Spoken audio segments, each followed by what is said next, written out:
Welcome to the Akashic Reading Podcast, presented by AkashicReading.com, the place where you can learn to access your soul's wisdom, or at least stop digging the hole any deeper. I'm your host, Terry Uktana, and today we'll be talking about supporting your manifesting process by moving it out of intention and into the real through art and creative projects. To quote Hermes Trismegistus, "As above, so below.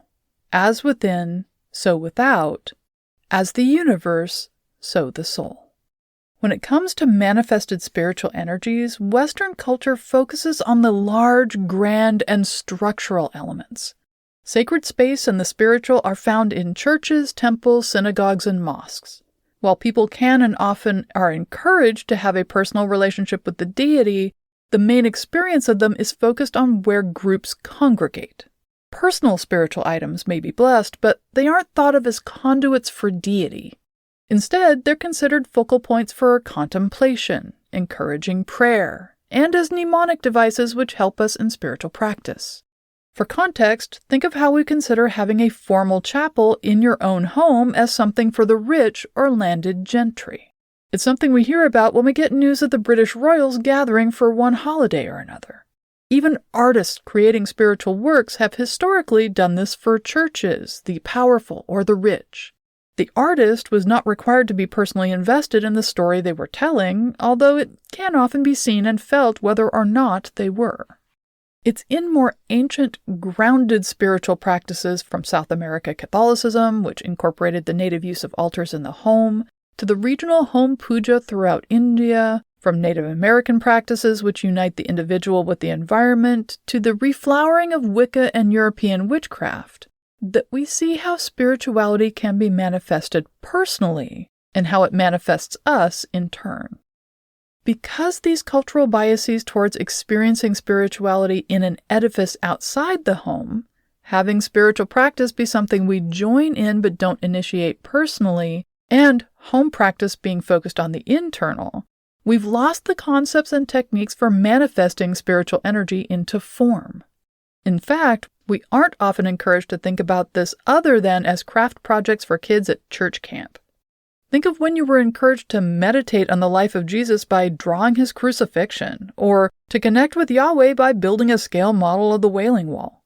How many of us were given any instruction on how to draw the spiritual geometrics by which Islam recreates and communicates with the universe? We weren't. That's why you can't. Add to this how we've been taught over time to see physical spiritual items and art more broadly as something created by specialists and artists.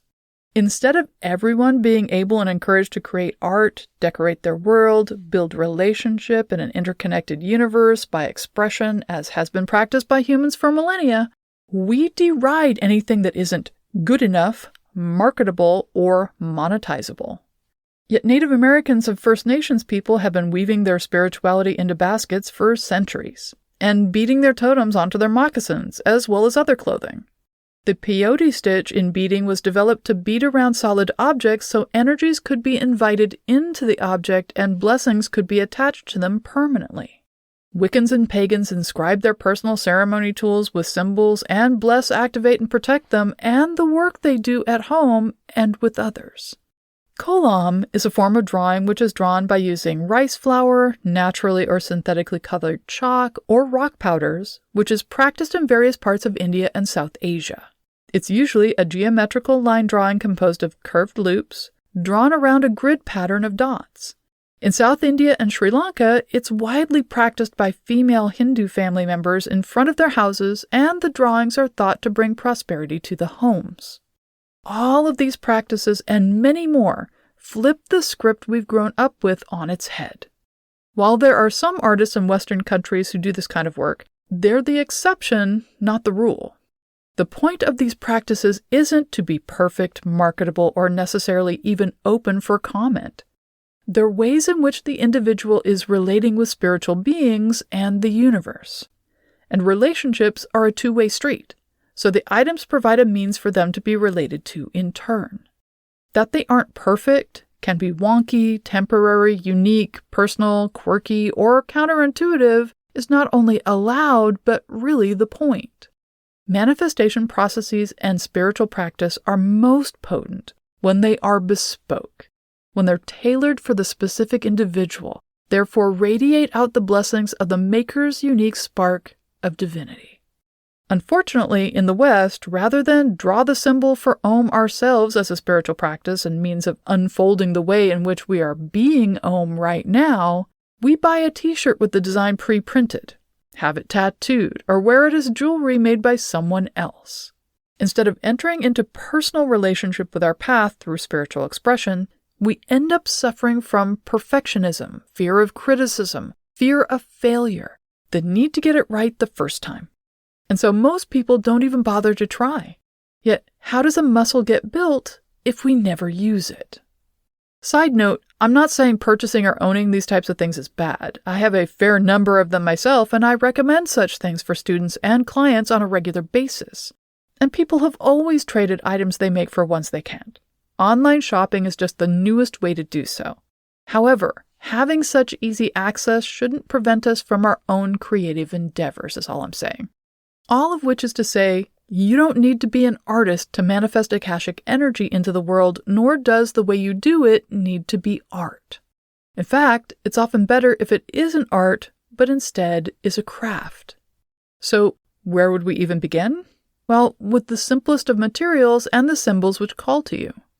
Everyone has implements lying around which they can draw with, and there are very few spiritual practices which use absolutely no symbols at all. More than likely, there's something you've been drawn to forever, or a symbol which has piqued your curiosity, or something you think would be good for you to learn more about.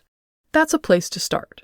For example, one of the most powerful and useful Akashic symbols is the Sri Yantra. This is the energy of the goddess Lakshmi, goddess of love, healing, and abundance, transformed into a symbol which both radiates these energies out into the physical space it inhabits, but also like a USB port which the individual can plug into. Having it in our physical presence, not as a thought or a mental image, but physically in our space, allows us to download information quickly and fluently, fills our tank after days, weeks, or years of doing, producing, and serving, and amplifies all of our manifesting efforts. Creating this symbol yourself enhances the energy exponentially by attuning it to your personal frequency. As any artist or parent will tell you, the things you manifest into the world come directly from you and take a part of you with them when they go, leaving you both less and more than you were before. The Sri Yantra is also a spiritual practice in and of itself, which unfolds more and more wisdom within you each time you do it. Luckily, it requires no artistic talent in order to do so. Only a straight edge, a pencil, and possibly a compass or a piece of string. There are even instructional videos on YouTube which you can follow along with. There are other yantras you're probably more familiar with, such as the symbols for each of the chakras. Each one of these is the energy of the chakra converted into a symbol which works like the Sri Yantra, only it holds the energy of the specific chakra. Drawing one not only connects you with the universal energies within the symbol, moving you outward to experience the timelessness of the pure form, but also connects you more intimately with the energies as they are expressed via your own body and soul. Working with a chakra in this way, drawing the lines, filling in the colors, putting your hands to the words of each petal, and focusing on the center can provide layers of experience from downloading universal wisdom to providing healing of deep hurts or even unfolding and unpacking wisdom you brought with you from past lives. You can even print out line drawings of the chakras and use these like coloring book pages. No need to go through all the geometry and measuring, just get your colored pencil on. Similarly, if you don't have space for a labyrinth in your yard and don't have one nearby, you can create one yourself.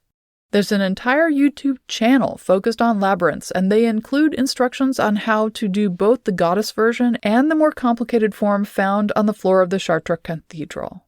Not only is drawing it rather simple, once you have it, you can then walk it with your fingers or print it out in sections so it's big enough to physically walk.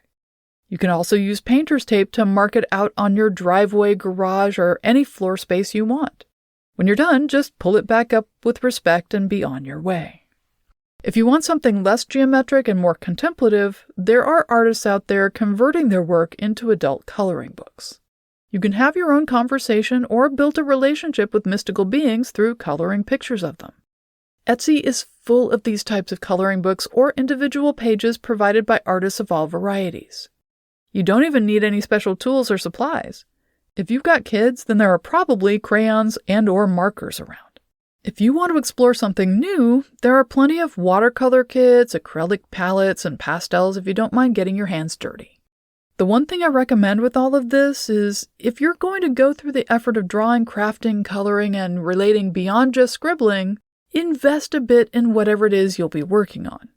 If you're going to sketch, get a sketch pad from Amazon or one of the craft stores. If you're going to paint, do it on something a bit more durable than copy paper. Because while it's not meant to be art, it most definitely will be yours, a piece of you. And you are neither disposable nor a waste. Often, I've found even though I was just fiddling around with something, it ends up being an item which is important to me and which I will reference later, use for something more formal, or want to display and live with. So I work with high-quality paper which will hold up over time and is in sizes which fit in regular frames. I use slightly less than the worst kinds of paints, put things on canvas which can be painted over if I don't like it, and convert drawings into fabric or fiber patterns or even onto wood panels.